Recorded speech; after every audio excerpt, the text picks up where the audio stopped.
Olá, amigos, muito boa noite, sejam todos muito bem-vindos ao podcast do Bispo. É uma alegria tê-los você nesse programa, nesse bate-papo durante esse tempo que nós vamos passar aqui, para a gente colocar um assunto em prática, um assunto bacana. E você que está acompanhando o nosso podcast, você pode já começar a compartilhar esse vídeo. Compartilhe com um amigo, compartilhe com um familiar seu, que eu tenho certeza que será uma hora de muita alegria, de muita diversão aqui no nosso programa. Nós temos aqui no nosso programa, no programa de hoje, a alegria de receber Clorissa Linhares. Seja muito bem-vinda ao nosso podcast. Prazer é meu, Bispo, estar aqui com você, poder compartilhar um pouco da nossa vida, né? Muito bem, gente. Para vocês que não conhecem Clorissa Linhares, olha, o programa está imperdível. Tem muita coisa boa, tá? Nós vamos bater esse bate-papo, você vai conhecer, nós vamos conhecer a Clorissa. Clorissa tem uma história de vida de superação e eu tenho certeza que vai encantar muita gente com essa história de vida que você vai acompanhar agora. Clorissa, você é pernambucana, seu sotaque denuncia logo, né? Como é que foi a sua chegada no Rio Grande do Norte? Eu cheguei muito pequena, né? E hoje eu estou naturalizada potiguar. Eu vim com meu pai e minha mãe. Meu pai foi transferido, trabalhava num supermercado, foi transferido para o Ceará e depois veio para o Rio Grande do Norte, onde a família da minha mãe já morava aqui, meus avós, e ele veio tentar a vida aqui no Rio Grande do Norte.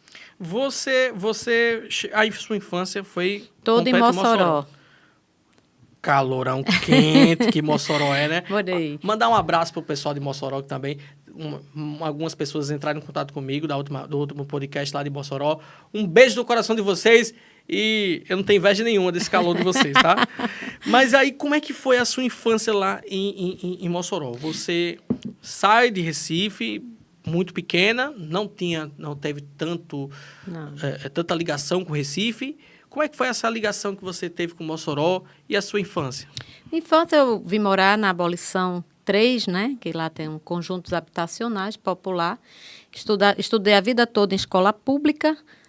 Dolores Freire de Andrade, foi Fundamental 1, né? Primeira a quarta série. Depois Margarida Maria de Souza, também na Abolição 3, uma escola pública que infelizmente hoje está aos frangalhos, né? A gente é muito triste a gente ver a escola que a gente passou. É uma escola estadual lá. É uma escola estadual.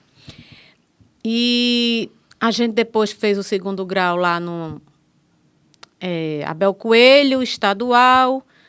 Fiz minha primeira faculdade também, o ERN, né? Pós-graduações, enfim. Então, a gente teve essa infância, na época, muito tranquila, né? Porque, então, não tinha toda essa violência de hoje. Mossoró era uma cidade pacata, né? Era muito tranquila. Infelizmente, tá de uns dias para cá... extremamente violenta. Me conta como é que foi essa transição de adolescência para a vida adulta. Eu vou chamar você, tá? Pode ficar à vontade. Pelo menos eu fico mais jovem 5 anos. Tá ótimo.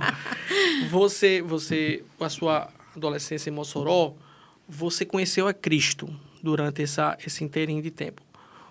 Como é a adolescência de uma cristã em Mossoró? Olha, foi muito difícil. Por quê? Primeiro, a gente vem de uma família muito humilde. A formação da minha família é católica, praticante, e uma parte espírita. Então, assim, na minha família não tinha ninguém evangélico. Então, já foi muito difícil quando eu aceitei Jesus aos 15 anos. A gente era muito humilde. Com 9 anos de idade, meus pais foram trabalhar, eu já morava em Mossoró, e eu tinha um irmão de 2 anos de idade. Então, eu ficava cuidando da casa, cuidando desse menino de 2 anos, e minha irmã, que tinha mais velha que eu 1 ano, é quem cuidava de tudo e ainda estudava, né? Que a gente estudava. Vendi suco jandaia na festa de Santa Luzia, vendia algodão doce. O antigo suco jandaia, né? Fazendo propaganda. O Arthur tomou muito suco, hein, Arthur? O nosso produtor. Pois é, então eu vendi algodão doce lá na parada dos ônibus, em frente ao mercado, onde funcionava à época. Tinha 15 anos. Mas assim, eu fui criada dessa forma, trabalhando, ajudando meus pais. Vendi leite, aqueles leite de pacote na caixa de isopor, numa bicicleta com minha irmã. E aí, aquele saquinho de leite, não sei se... Era esse mesmo. Era saquinho de leite, era, né? E aí, na adolescência, eu era católica, né? Muito praticante, né? Formação da minha família. E conheci uma amiga no 2º grau, Figueiredo não, Magnólia, Certo. que hoje ela mora em Fortaleza e até é repórter lá. E a gente estudava juntas, ela era evangélica, e a gente começava a discutir sobre a Bíblia, Ela conversar. começou a pregar para você. E eu lia muito, estudava muito a Bíblia, e a gente, né, começou uma discussão saudável, construtiva. Eu, ao longo de 2 anos, eu tive a oportunidade de conhecer Jesus, né? Aceitei Jesus para a minha felicidade, graças a Deus. Mas começou uma fase muito difícil, porque meu pai não aceitava, né? Meu pai era ateu e ele não aceitava eu ser evangélica. Então, foi muito difícil para mim, muito difícil. E durante esse período, graças a Deus, fiz parte de ciclo de oração. Eu acho que foi fundamental ter conhecido Jesus naquele momento e ter sido feito da base que eu tive, que foi, eu fazia parte do ciclo de oração e trabalhava com as crianças na escola dominical. Então, isso me deu uma base muito importante, porque isso serviu para toda a minha vida até hoje, e é o que me dá sustento, é a oração e joelho no chão. Então, a formação que a senhora teve de vida, de caráter, foi uma formação cristã. Foi. E isso lhe influenciou para toda a vida, né? Exatamente, até hoje. Mas me conta, a senhora teve que... Vou chamar de você. Por favor, eu vou ficar mais você, jovem. Você teve a sua adolescência, digamos assim, roubada, né? Porque você teve muito cedo ter que trabalhar. Como é que foi para conciliar o trabalho e o estudo? Olha, o trabalho, para mim é uma coisa muito natural, talvez pela educação, pela formação que eu tive. E estudar é minha paixão. Estudar, para mim, é abrir horizontes, é abrir oportunidades. E do meu núcleo familiar, fui a única que realmente se interessava por estudo. A minha avó dizia assim para minha mãe: Lourdes, Cloriza nasceu para estudar, ela vai ser uma doutora. Porque meu pai era comerciante, um pequeno comerciante, sempre foi, quebrou algumas vezes, né? Foi à falência algumas vezes. E ele se aborrecia quando me via estudando, que ele dizia que o futuro estava no comércio e não dos estudos. Mas eu sempre vi o estudo com muito amor, com muita paixão, sabe? Para gente que vem da pobreza, né? Vem da miséria, que passa fome, como a gente já tinha passado fome lá atrás. Então, a gente vê o estudo como uma possibilidade de melhorar de vida. Então, isso para mim era muito importante. Então, para mim, foi muito difícil, né? Porque você tinha que trabalhar, tinha que cuidar de uma casa, de uma criança. Eu era uma criança, 9, 10 anos, e ao mesmo tempo estudar. E lá a gente tinha uma pequena padaria. E aí, como é que ficava? Quando eu tinha 18 anos, eu comecei a trabalhar fora. Trabalhava fora durante o dia, terminava o 2º grau durante a noite e me acordava um pouco mais cedo, 3 horas da manhã, 4 horas da manhã, para assar um pastel, para assar um filhós, antes de ir ao trabalho externo. Então, ainda tinha que dar uma ajuda dentro de casa. Então, foi um pouco puxado. Só dormiu o quê? 3 horas por dia? 4, 5 horas. Chegando, tanto é que a gente teve um momento que eu tive um pequeno cansaço, porque eu estava em pleno vestibular, à época a gente estudando vestibular, que hoje é o Enem, né? Mas na época era vestibular. Para você, hoje em dia tem tanta gente, né, que vê uma pequena dificuldade na vida, já acha, não tenho condições, eu não posso fazer. Olha, você que está precisando estudar e trabalhar ao mesmo tempo, você não foi a primeira pessoa a fazer isso, tá? Tá aqui a nossa Cloriza aqui, que tem um exemplo e hoje superou esse obstáculo e venceu na vida. Com a graça de Deus. Com a graça de Deus. Cloriza, como foi a sua primeira formação acadêmica? Olha, minha primeira formação acadêmica foi muito difícil. Primeiro porque eu tinha um sonho, era psicologia. E eu nem tinha recursos financeiros, nem Mossoró tinha. Eu teria que vir a Natal. Então, eu era filha de uma pessoa muito humilde. Para você ter ideia, para estudar para o vestibular, eu tive vários professores, era uma aluna muito boa, né, boas notas, e os professores me deram muito livros de presente. E eu estudei por esses livros. Os professores viam a sua dificuldade e queriam lhe exatamente. ajudar, lhe apoiar. Vários professores, eles ganhavam coleções de livro e viam a minha dedicação, mas também via a minha condição precária. E eles, até hoje, são pessoas que têm no meu coração. Me presenteavam coleções de livro e em casa eu ia estudando e consegui passar no vestibular, mas não era o que eu queria, porque eu passei em ciências contábeis, porque era muito boa com números.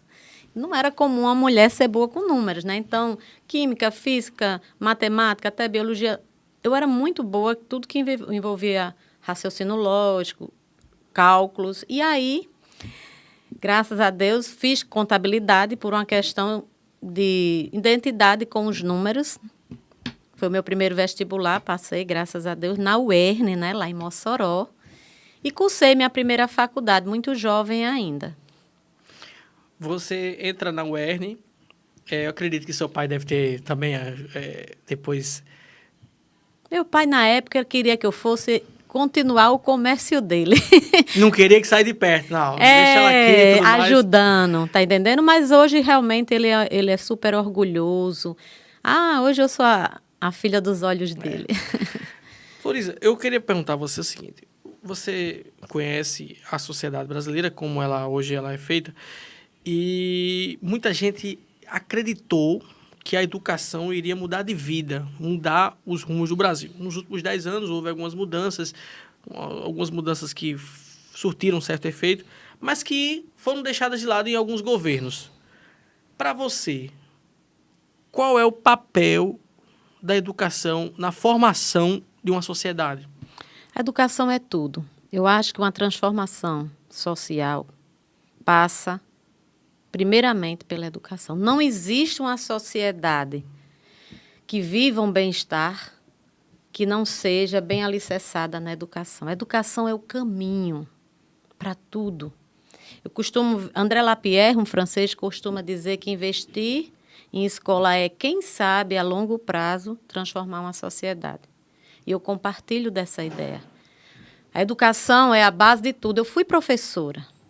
Desde pequena, adorava brincar de escolinha.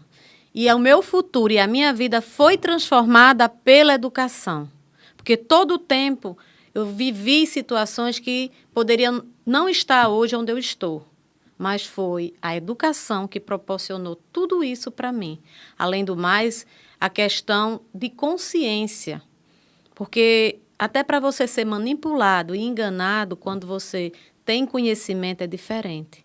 Então, não existe um estado desenvolvido em que as pessoas vivam bem se não tiver uma boa educação. Isso é a base. Não se constrói uma casa sem ter o alicerce. E a educação é o alicerce de qualquer sociedade. O que a senhora acha que mudou nessa relação entre pais, filhos e a escola? Houve alguma mudança com o tempo? Essa aproximação, ela deixou de ser tão forte? Porque, assim, hoje a gente tem uma sociedade que acredita muito em um passe de mágica, em que vai tirar na Mega Sena e que, de repente, vai ficar milionário. E eu acredito que seja uma geração diferente daquela que pensava, não, cada passo é preciso, como que a gente pode dizer... Cada tijolinho é necessário para colocar no muro, para construir uma vida melhor. Como é que a senhora acha que houve essa mudança de relação entre pais, alunos e a escola? A gente tem acompanhado, né, uma degradação das famílias. E eu acho que penso que a família é uma célula no universo social. É como a célula está para o corpo. A família está para a sociedade. Falo isso com muita propriedade. Eu tenho formação em Direito também, né? Fora a contabilidade, eu fiz outra graduação em Direito e tive a oportunidade de ser policial penal, trabalhar na Mário Negócio, na cadeia pública em Mossoró, concursada, mas também fiz uma pós-graduação em Segurança Pública e Cidadania. E a minha passagem pelo sistema prisional foram 5 anos de pesquisa científica que serviu de base para minhas monografias, tanto da graduação como pós-graduação, em que eu levantei um perfil do preso. E eu vou responder essa pergunta através desse trabalho que eu desenvolvi lá no presídio. Não só coletando dados das fichas desses presos, mas também entrevistando, já que como agente penal eu tinha acesso a todos eles. E eu fui querer levantar a tese que ressocializar através do trabalho. Infelizmente, eu tive que mudar o tema, porque eu não tive elemento suficiente, em termos, como era um trabalho estatístico, eu teria que ter uma amostragem maior para aprovar a minha tese. Infelizmente, eu não tive a quantidade da amostra necessária para defender a tese e sustentar. Mas aí eu remodelei o título, mas consegui traçar o perfil do preso que acende o pisca-alerta E eu queria trazer esse resultado para as pessoas que nos acompanham. Quando o ser humano vem, a primeira coisa que ele vem é aonde? No núcleo familiar. Concorda comigo? Concordo. Passado o núcleo familiar, ele começa a vida escolar. Né? Fundamental 1, Fundamental 2, ensino médio. Terminado isso, começa ou faculdade, ou aquelas pessoas que não se identificam com o estudo, começa a vida de trabalho, 18 anos, não é isso? Foi o caso do seu pai. É. Que gostava da lida, né? Já. E aí, se a gente chega mais na frente, não deu certo com nada, aí às vezes tem uma instituição que pega você para o esporte, para a cultura ou a própria religião, para que você não se envolva com coisas que não é devida. Então, a gente tem um percurso. Mas quando tudo isso falha, essas pessoas geralmente vêm para o sistema. E eu vou lhe dizer por quê. Diante do perfil que eu tracei lá do preso, o que é que eu percebi? Mais de 95% da população carcerária, durante os 5 anos que esses números se repetiram, eu tirava a amostra todos os anos e eu pesquisava todos os presos sem exceção, viu? Das duas populações, cadeia pública e a Marinegócio, que é o presídio para os condenados, e a cadeia para os presos provisórios. E lá tinha mais de 95% da população carcerária oriundo de famílias desestruturadas. Em sua maioria, não tinha um pai. Quando tinha, já tinha sido preso ou estava preso, ou era envolvido com droga, ou era envolvido com álcool, com alcoolismo, né? Agressões físicas dentro de casa. Então, essa era a realidade da maioria, né? Mais de 95%. Aí você ia para a parte escolar. A maioria não tinha sequer o Fundamental 1 completo. Na verdade, eram alfabetizados por algumas pessoas, mas não tinha convivência no âmbito escolar. A maioria, que a média era de 5 a 4 pessoas dentro de uma casa, viviam com até um meio salário mínimo. Então, você vê a baixa renda dessas pessoas. A maioria não tinham profissões. Você perguntava, qual é a profissão? Sou carroceiro, auxiliar de servente. Eu conheço servente, mas auxiliar de servente... Auxiliar de servente é pesado, viu? Não, para trazer a água, pegar o balde, levar o carro de mão. Eles sequer sabiam mexer uma massa. Aí você, flanelinha, você vê que não há uma qualificação. Então, isso me chamou muita atenção. E me chamou a atenção da nossa responsabilidade com tudo isso, principalmente do poder público. Então, você vê, se a família não está muito organizada, aquele ser humano tem oportunidade numa escola de boa qualidade. Concorda comigo? Concordo. E se for de horário integral, melhor ainda, porque essas famílias desestruturadas, muitos tendo que ser sustentadas apenas pela mãe, poderia deixar seu filho o dia todo na escola para poder lá ir trabalhar e à noite ter a segurança que o filho não estava na rua, que é muita coisa que a gente vê hoje. Mas tudo bem, se essa família não está legal e essa escola não existe, chega a fase adolescência adulto, você diz assim, não, as pessoas não gostam de estudar, mas vai trabalhar. E com esse dinheiro, muitas vezes as pessoas vão ajudar aquela família, aquela mãe que não teve condições. É o sustento. Né? Aquelas pessoas Isso. que vão começar a vender, começar a trabalhar e, de repente, se encontra no trabalho. Concorda? Então, é uma outra chance. Mas, para isso, teria que ter uma qualificação. Entra também políticas públicas para que essa pessoa ter um pouco de oportunidade. Mas, digamos que tudo isso deu errado. A gente vai para as instituições, como as igrejas, que resgatam e faz um bom trabalho com muita gente.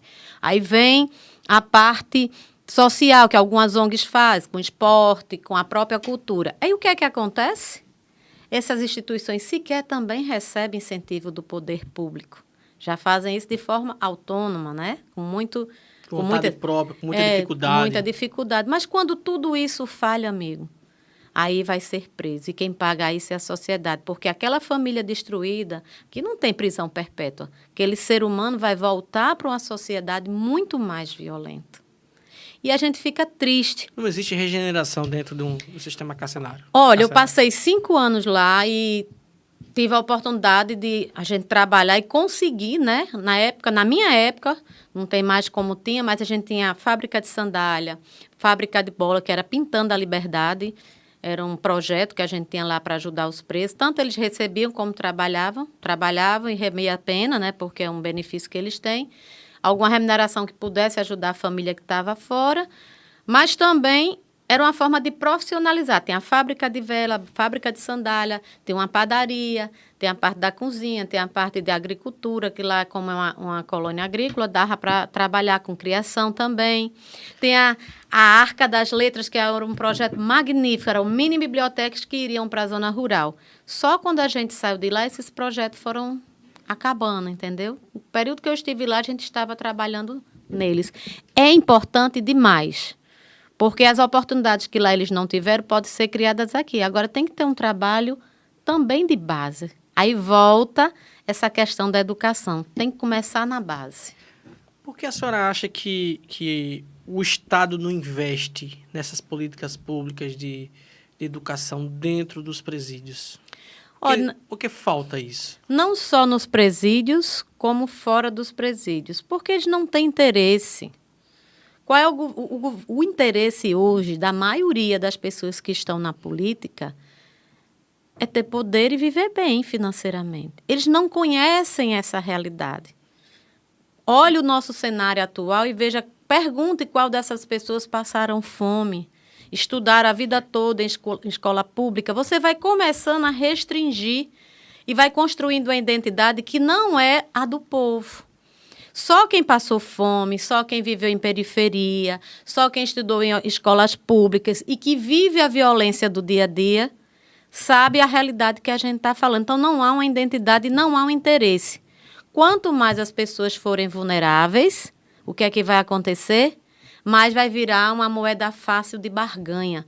Porque uma mãe com 5 filhos dentro de casa, passando fome e doente, se chegar qualquer pessoa da política pleiteando um voto à troca de qualquer coisa, ela vai se ver obrigada. São muito voláteis, né? Vulneráveis, né? Palavra bem que a gente poderia aplicar. Isso me deixa muito triste, porque o interesse da maioria dos que estão no poder não é melhorar a sociedade. Olha, nós estamos participando ao vivo do podcast. Muita gente tem respondido aqui a nossa live. O nosso querido Luan Xavier está na audiência. O blog do Cirilo, nosso querido amigo Cirilo Fernandes também. Um abraço, Cirilo. Temos a Brena Daiane também aqui, falando aqui, mandando um abraço para você, tá? Renan Santos Melo também, dizendo que o Rio Grande do Norte vai eleger Cloriza Linhares, a governadora do Rio Grande do Norte. O professor Tiago Gari também. Gente, se vocês quiserem mandar a sua pergunta, vocês fiquem à vontade, nós vamos fazer ao vivo aqui a sua pergunta para a Cloriza, tá? Pode ficar à vontade, mande pelo chat aqui ao vivo, que nós vamos ler a sua pergunta. Cloriza, nós falamos muito sobre essas políticas públicas com relação à educação, mas vamos voltar agora para a sua parte familiar. Você começa a sua formação acadêmica e se casa logo cedo, Sim. Muito cedo. Como é que foi esse casamento? Como é que você conheceu o seu esposo? Meu casamento é uma história engraçada, daria um filme, viu? Eu casei aos 19 anos, né? E, assim, namoro, noivado e casamento foram 4 meses. Rapaz... Acaba não é ligeiro não, viu? Meu Deus do céu. Aquela época não é como a de hoje, não. Bora, você quer casar comigo? Bora. Então vamos ficar aqui. Aquela época para namorar, tinha o pai do lado, as cadeiras. Você lembra, não? Você é jovem. Eu sou jovem. Atenção, meninos que estão enrolando. Tem um amigo meu que está enrolando, tem 3 anos que está noivo. Olha, pelo amor de Deus, bicho. 4 meses aqui, gente. 4 meses. Conheceu, namorou, noivou e casou. 4 meses. Isso é para você, viu, Carlinhos? Ai, Jesus, eu lembro que... Carlinhos tá enrolando há 3 anos, vai deixar eu falar. Rapaz, Carlinhos, pelo amor tem de Deus, atitude. Pelo amor de Deus. Engraçado é que lá no trabalho eu já trabalhava, né, com os 18 já... Na verdade, eu comecei antes dos 18 a trabalhar fora, mas aos 18 eu já estava trabalhando. E quando eu disse que eu ia casar, tudo tão rápido, eu disse, bicho, você tá grávida. Eu digo, se eu tiver grávida, a barriga vai crescer. Todo mundo pensa, né? Professor lá em Mossoró, rapaz, a menina tá buchuda, bicho. Foi algo bem assim mesmo. Eu disse, não tem problema, se eu tiver grávida, a barriga vai aparecer, não tem como esconder. Não tem problema com ele. E tá casando, qual o problema? O problema é não casar. Mas, e aí, como é que foi? Mas como é que você conheceu ele? Olha, ele foi lá no trabalho. Tava na igreja, não, ele tava lá no trabalho, tinha passado no vestibular de Direito e tem de vender uma lotadinha de uma moto lá onde eu trabalho. E a amiga dele chamou para eu comprar essa lotadinha, né, para ajudar o rapaz, recém passado no vestibular. Eu nem olhei para ele. E aí, ele encantou. Se ele estiver me ouvindo agora, ele vai dizer, mas rapaz... Como é o nome dele? Johnson. Johnson! Olha a história sendo contada aqui para todo o Rio Grande do Norte, viu? Você foi vender a lotadinha e acabou casando. Ganhou na loteria. Ganhou na loteria. Coisa boa, viu? E aí foi um período de carnaval, né? Eu não brinco com carnaval, apesar de ser pernambucana, eu visitava a família, mas não brincava mais, né? Já era evangélica. E aí eu fui para a Semana Santa passar lá em Grossos, na casa da família dele, que ele pediu a amiga para me levar, eu acabei indo, Rapaz, né? o cabelo era ligeiro, viu? E lá a gente começou a namorar, né? Ele muito encantador. Eu lembro que... Vou contar esse detalhe, Pode porque contar. é bem particular. Pode ficar à vontade. Eu estava assim, olha que cantada, viu? Do nosso tempo. Veio dizer que meu pé era muito lindo. Era o pé mais lindo que ele já tinha visto. Meu Deus do céu. Como é que a pessoa faz um negócio desse? Vai falar do pé da menina, bicho. Vai conquistar a menina, vai falar do pé. Cirilo, vamos ensinar aí, né, Cirilo? Pelo amor de Deus, hein, cara? O pior que conquistou, né? Conquistou. Casou. Não era Cinderela, não, mas conquistou Olha pelo aí, pé. mas ele tinha um tamanco para dizer, olha, aqui é o tamanco da Cinderela aqui. Meu Deus. E aí casamos, né? Graças a Deus. Ele já era... Na época ele era vigia da Justiça do Trabalho. E assim, foi muito difícil, né? Eu estava fazendo faculdade, ele também trabalhava 2 expedientes. E aí, 1 ano e pouco, eu engravidei, né? Depois de 1 ano de casada, eu engravidei do meu primeiro filho. Mas assim, eu agradeço a Deus por ter conhecido e dizer a todo mundo que foi uma das melhores coisas que me aconteceu, foi ter conhecido o Johnson e ele ter sido o pai dos meus filhos. E nesse inteirinho, vocês começaram de baixo. Sim. Você ainda estava na formação. Eu trabalhava na época com informática em Mossoró. O primeiro curso que houve lá fui eu que fiz, numa seleção de 18 pessoas. Fui a única mulher que tinha e a única pessoa que passou nessa seleção. E aí comecei a trabalhar com informática, fazia contabilidade, ele cursava direito, ele trabalhava na justiça, já era concursado como vigia, eu nessa instituição privada, né? É uma empresa de sal. Na verdade, na região lá, a maioria é ligada ao setor salineiro. Como é que foi a gravidez? O seu primeiro filho, você passou 1 ano entre o casamento e a gravidez. Como é que foi a gravidez? Como é que foi o seu primeiro filho? Você muito nova? Na verdade, a gravidez foi muito desejada, muito esperada. A gente queria ter tido a oportunidade, na verdade, ele, né, queria ter a oportunidade de ser pai logo, mas demorou, né, ainda um pouco. E a gravidez, assim, eu tenho um problema muito sério, eu tenho enjoos, né? Antoge, né? Como a gente chama. Isso é um termo meio lá de nós. Eu fiquei perdido aqui, né? Não vou mentir para agradar. Enjoos, a gente chama antoge. Olha aí o nome. Antoge. Antoge, certo. Você estava antojada. É isso a palavra? É, exatamente. Muito então, bem. assim, eu vomitei a gravidez toda e quando eu tive o bebê, passei 3 meses ainda vomitando. Então, eu perdi 15 quilos na gravidez. Então, hoje eu tenho 20 quilos a mais do que a época. Então, eu tirei o bebê e fiquei mais magra do que era antes. Pois é. E aí, a gravidez... Sim. Meu filho, quando demorou a nascer, né? Nasceu um pouco fora do tempo.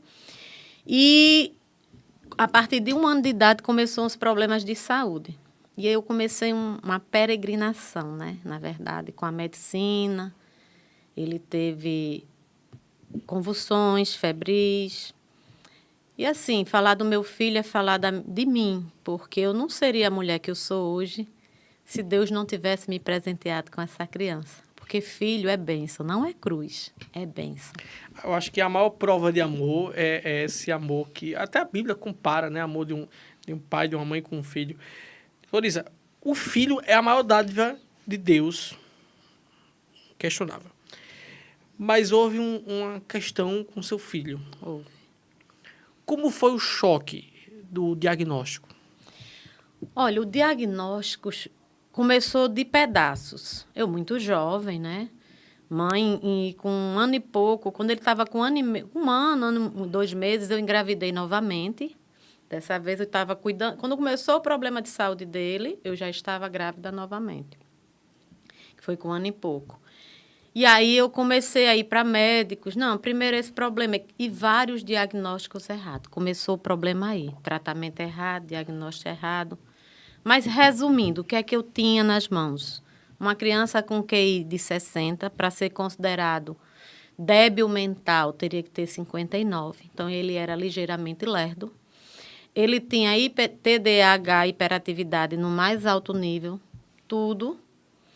Ele tinha esses problemas com as convulsões. E aí os médicos foram tratando e disse de imediato, vamos aposentar seu filho, porque ele não vai ler, não vai escrever, não vai trabalhar. Mas eu sou praticamente assassinou o seu filho. Mas né? Era a realidade. É um diagnóstico muito forte. Né? Aí eu fui para Recife, eu fui para o Ceará, eu vim para o Rio Grande do Norte, e o diagnóstico meio que se completavam, né? Mesma coisa. Só que a gente é cristã, né? E aos 15 anos eu vivi em ciclo de oração. Quem é cristão deve estar entendendo o que eu vou falar. Outras pessoas talvez não compreendam. E muita oração, joelho no chão e muita fé. Algo me dizia, até porque quando eu era jovem eu tinha recebido por parte de algumas pessoas revelações em relação a um casamento futuro e um filho que Você viria. tinha uma promessa? Tinha. Tinham 3 promessas. E meu filho era uma delas. E eu lembro que eu comecei essa peregrinação. E eu falo isso para todas as mães que hoje precisam do poder público, que até na época eu não tinha condições de pagar tratamentos. E, na verdade, para colocar na inclusão numa escola, eu precisei mudar o estatuto. E aí começa o período de transformação. Deus é tão maravilhoso que me apresentou uma coisa chamada psicomotricidade relacional. E numa palestra, meu filho com 3 anos de idade, ele foi expulso de uma escola particular, lá em Mossoró. E eu era uma pessoa extremamente fragilizada. Era uma pessoa que não sabia dizer não. Era uma pessoa que não sabia se impor. Era uma pessoa destruída e fragilizada. E aí, de repente, eu me vi com um filho expulso. Para você ver como era tão fragilizada, eu achei que estava me fazendo um favor. Porque ela disse, aqui não é canto para o seu filho estudar, não. Procure uma escola para pessoas com deficiência, porque é o local dele ficar. Faltava essa atenção, esse cuidado, esse tratamento, né?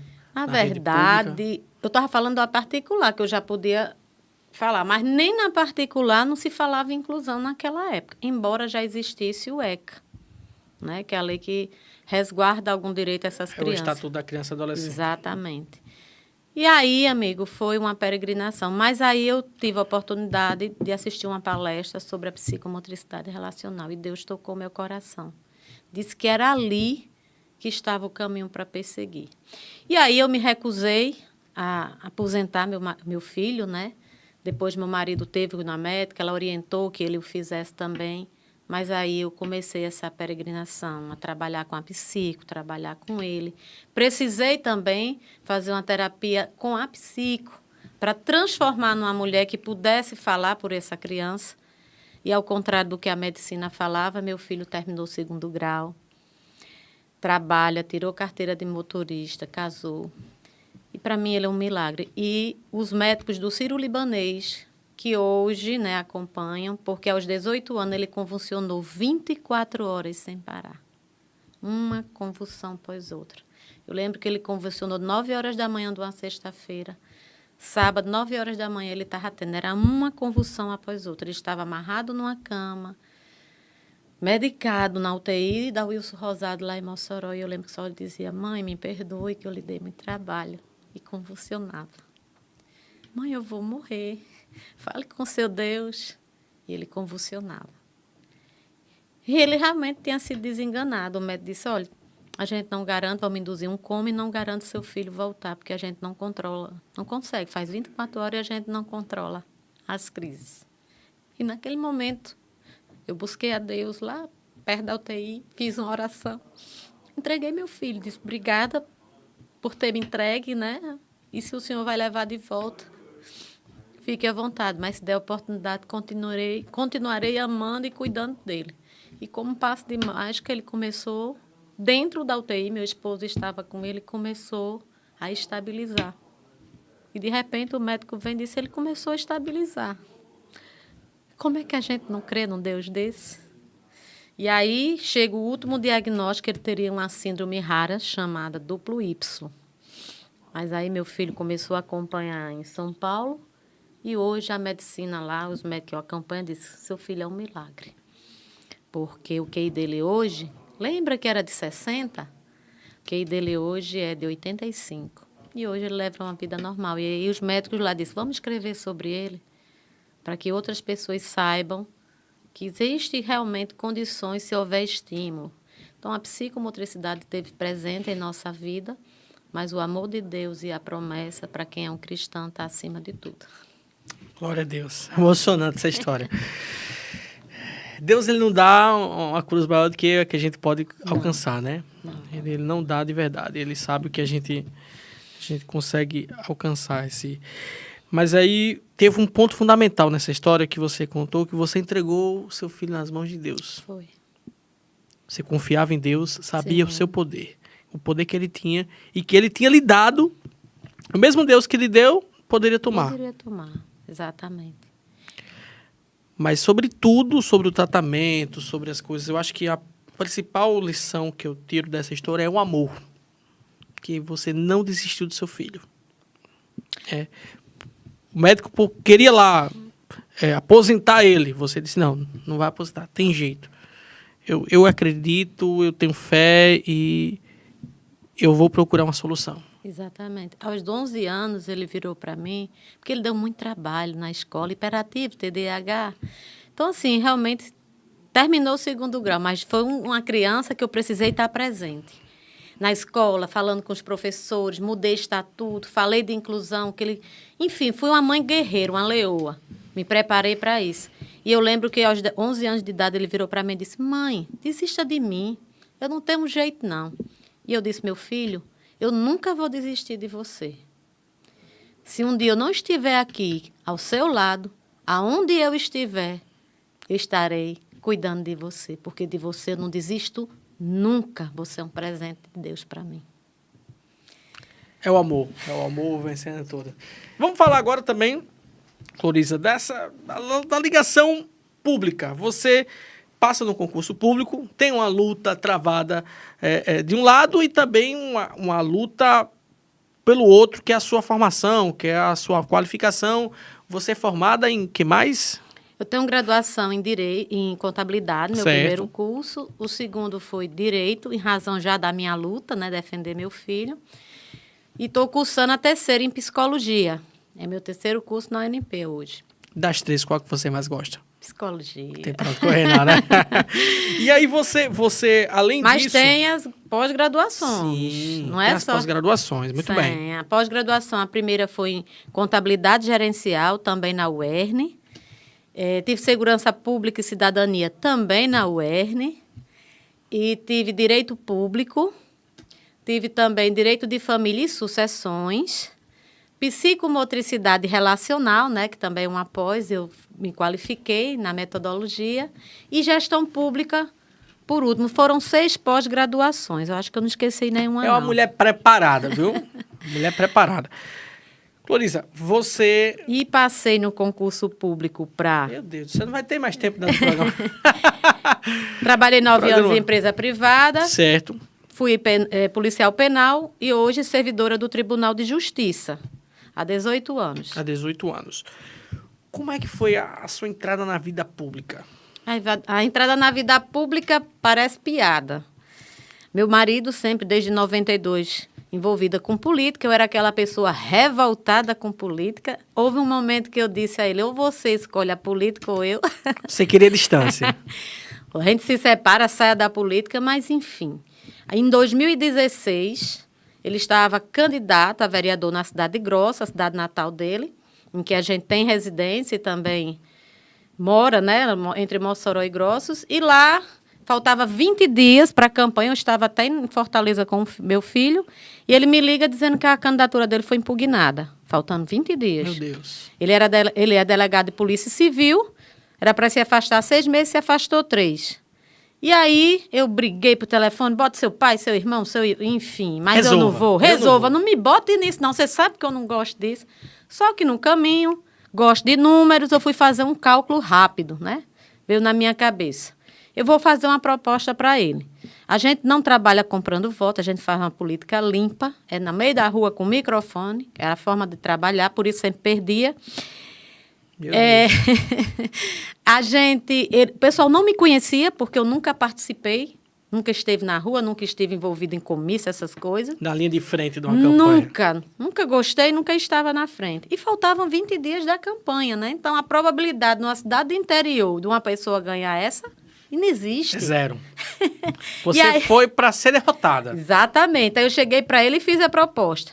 Vou sim, na hora. Agora, se a gente perder essa campanha, você sai de vez da política. Ele disse, fechado. Você entrou na política para tirar seu marido da política. Foi desse jeito. E, por incrível que pareça, fui a terceira vereadora mais bem votada, com o microfone na mão, no meio da rua, falando o que eu penso. Falando a verdade. Falando a verdade. E aí, como é que foi esse mandato seu? Olha, o mandato começou que eu disse que eu não ia querer salário de vereadora. Eu nunca recebi o salário de vereadora. Primeiro ano reverti, depois optei não receber, porque o que é que acontece? Eu tenho minha terceira promessa e sonho, que era criar uma instituição para cuidar dessas crianças com deficiência. Para que as mães não possam passar a dificuldade que você passou, que eu passei, exatamente. Então, isso era um projeto para uma aposentadoria, porque eu trabalhava, né? Na época não, ainda trabalho até hoje. Só que a gente começou esse projeto sem sede. Quando eu fui eleita vereadora, a primeira coisa que eu fiz foi organizar a sede do projeto Realizando Sonhos, que existe até hoje, graças a Deus. Onde é a sede? Em Grossos. Em Grossos. E lá teve mês de ter 3 mil atendimentos antes da pandemia. Puxa vida. Foi. E aí, não recebi... Grossos tem quantos habitantes? 10 mil. Vinha gente de toda parte para lá. Também. Então, assim, é um trabalho magnífico. E aí, como vereadora, nunca recebi salário, reverti todo para esse projeto, dos mais diversas áreas. A gente pensou para 50 crianças. Tínhamos cadastrado lá 120 crianças com necessidades especiais. Fora isso, eu peguei a psicomotricidade, botei debaixo do braço e levei para o estado. Então, hoje é lei em 10 municípios, inclusive a capital, Natal e Mossoró, é lei, embora ainda não tenha saído do papel, que essa é o novo desafio. Você levantou essa bandeira? Levantei. Levei a mais de 70 municípios. E lei a gente já conseguiu aprovar em 10. Então, é uma luta que eu levo porque foi algo que resgatou a vida do meu filho, a minha vida e meu casamento. Porque quem tem filho com necessidades especiais vai saber do que eu estou falando. O casamento sofre muito com isso e o meu não foi diferente.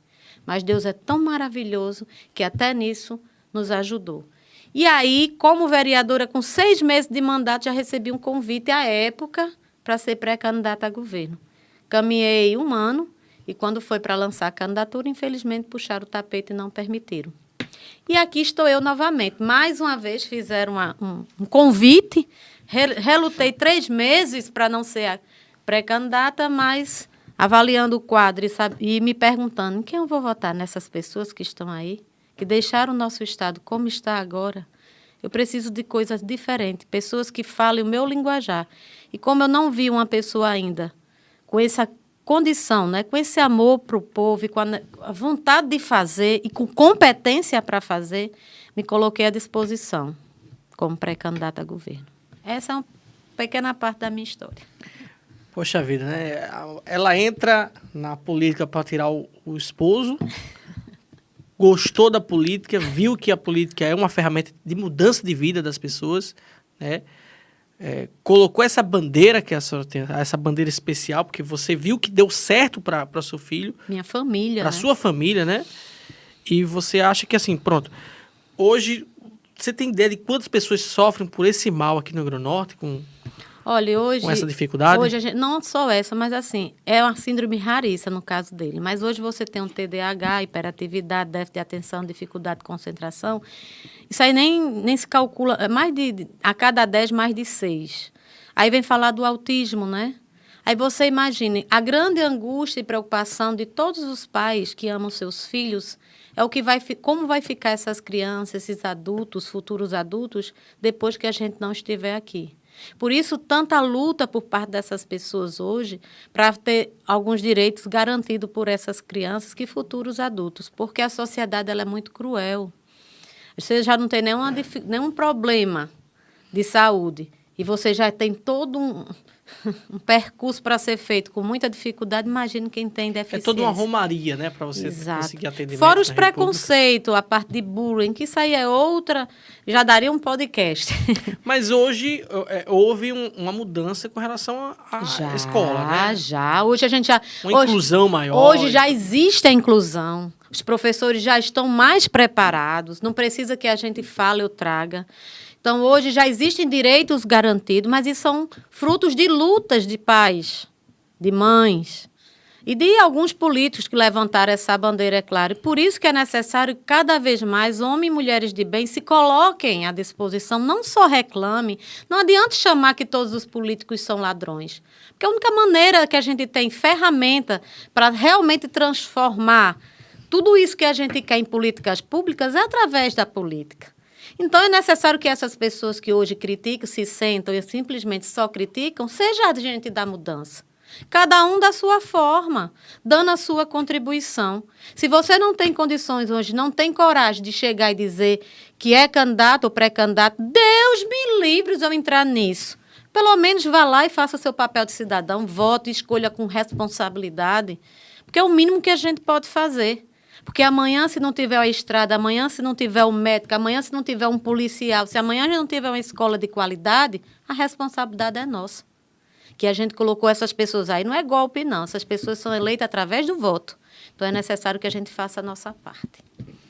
A senhora foi pré-candidata na eleição de 2018. Ao que a senhora acredita esse puxão esse puxão de pé que não lhe permitiu ser a candidata em 2018 ao governo do Estado? Não compactuar com esse tipo de política que a gente vê hoje. Eu sou a pessoa que está fora de alguns padrões de política brasileira. Sou uma pessoa que veio no meio do povo, não tenho dinheiro e não concordo com o fundo partidário. É um absurdo. É um absurdo.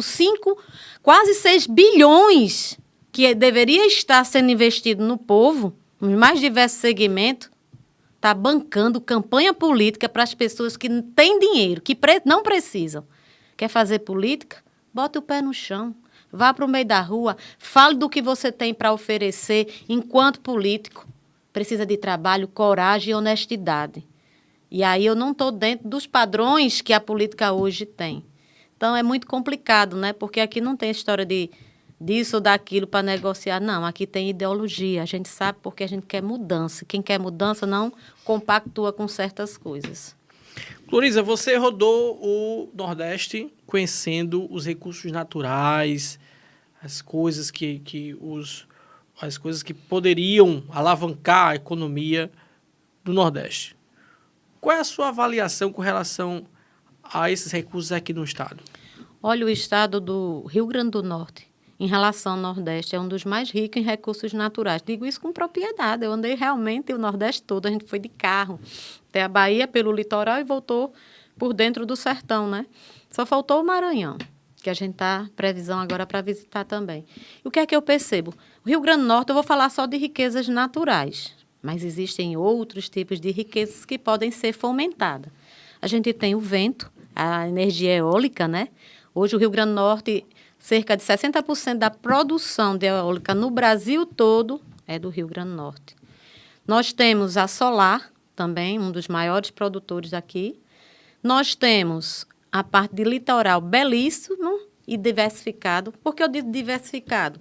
Porque se você for para a região Costa Branca, lá você vai encontrar salinas manuais e mecanizadas, e essas salinas é responsável por mais de 95% da produção do sal marinho brasileiro. Ou seja, se você for rodar o Brasil todinho, onde vai ter essa indústria de maior tamanho, é aqui no Rio Grande do Norte. Então, é privilegiado. O sal vem daqui. Vem daqui e é uma paisagem litorânea diferenciada. Mas tem os minerais, petróleo e gás, sem falar no lençol freático que a gente tem, a parte de água, a parte hídrica e o solo fértil. Amigo, só aí você vai pegar a parte da agricultura, as energias renováveis, o litoral fomentar para o turismo.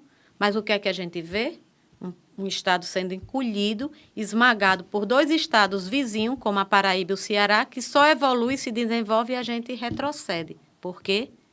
Porque para que haja um desenvolvimento econômico sustentável, tem que ter investimento em infraestrutura, tem que haver uma gestão com responsabilidade e principalmente com transparência, porque é a transparência é que vai dizer que você não está sendo corrupto com o que é público.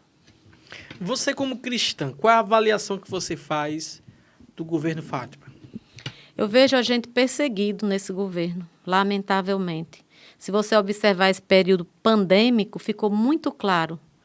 E eu fico pensando por que tanta maldade com os cristãos? Qual é o mal que a gente proporciona?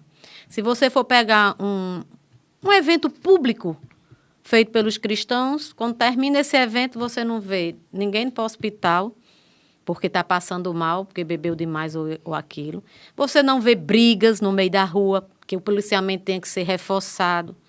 Você vê os cristãos, eu digo de uma forma geral, não estou defendendo nenhuma instituição, indo naquelas famílias onde tem muitas pessoas drogadas, trabalhando para recuperar e resgatar esses seres humanos, né? Que era para ser o governo.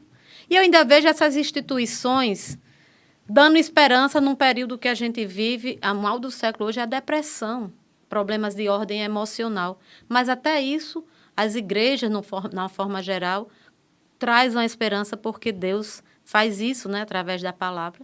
E, infelizmente, você perguntou em relação às igrejas, não foi isso? Isso, o segmento evangélico. O segmento evangélico, que eu estou ampliando para o segmento cristão, porque, para mim, tudo segue a Jesus, né? Verdade. Então, assim, a gente percebeu que nesse período pandêmico ficou isso muito claro, é minha opinião, que o que aconteceu?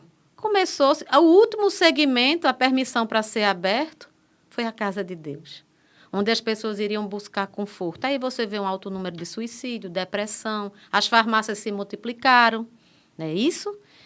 E o que é que custa? As igrejas não pedem nada ao governo, mas sequer o incentivo, já que as igrejas é quem leva cestas básicas para essas pessoas que estão desempregadas, passando fome. Eu entendo que até uma ajuda ao governo.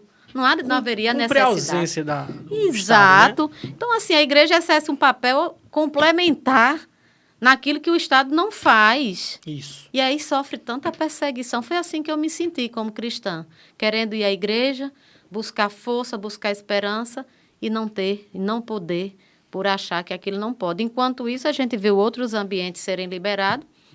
E, quer dizer, o Covid só pegar dentro das igrejas. Então, realmente, ficou muito clara. Assim, eu penso que ela não tem muita simpatia pelo segmento.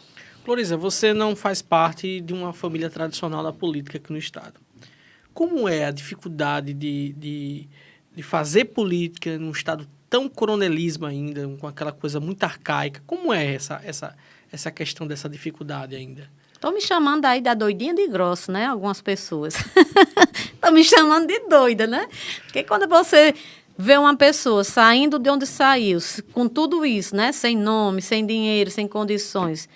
Mas assim, eu sou cristã, tenho uma fé inabalável e tudo está nas mãos do Criador.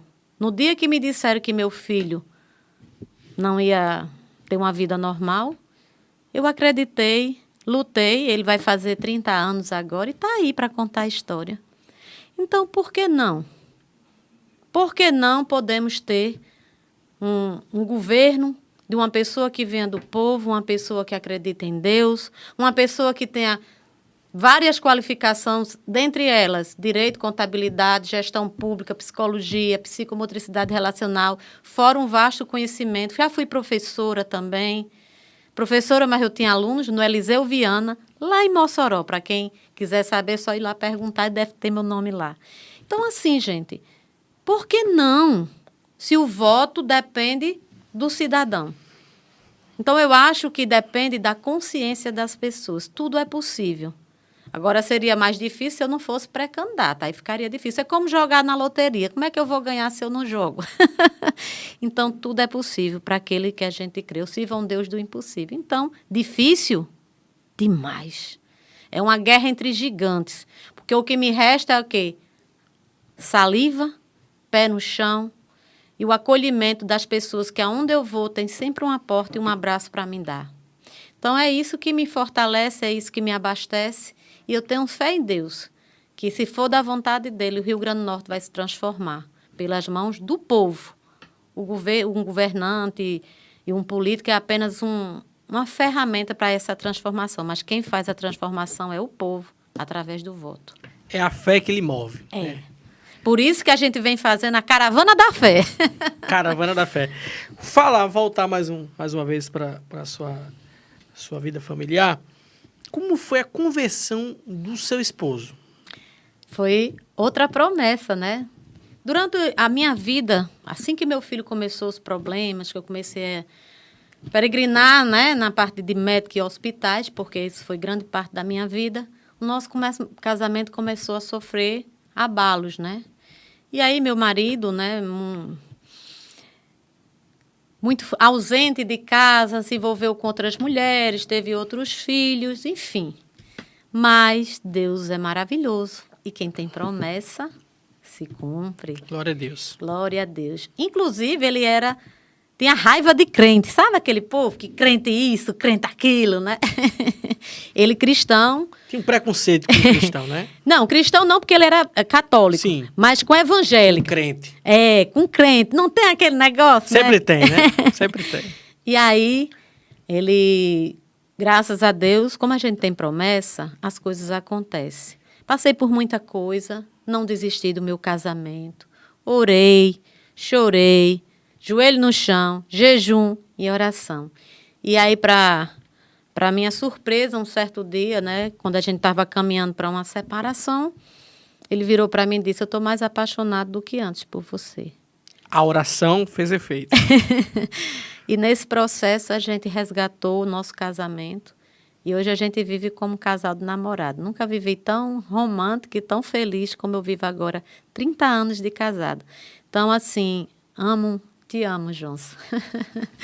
E agradeço todos os dias por tê-lo botado na minha vida. Ela vai chorar de novo aqui, gente, pelo amor de Deus, viu? E é isso. E um dia a gente estava em Mossoró, num evento público, e Jesus tocou o coração deste homem, levantou a mão e aceitou Jesus como seu Salvador. E hoje está aí, caminhando conosco.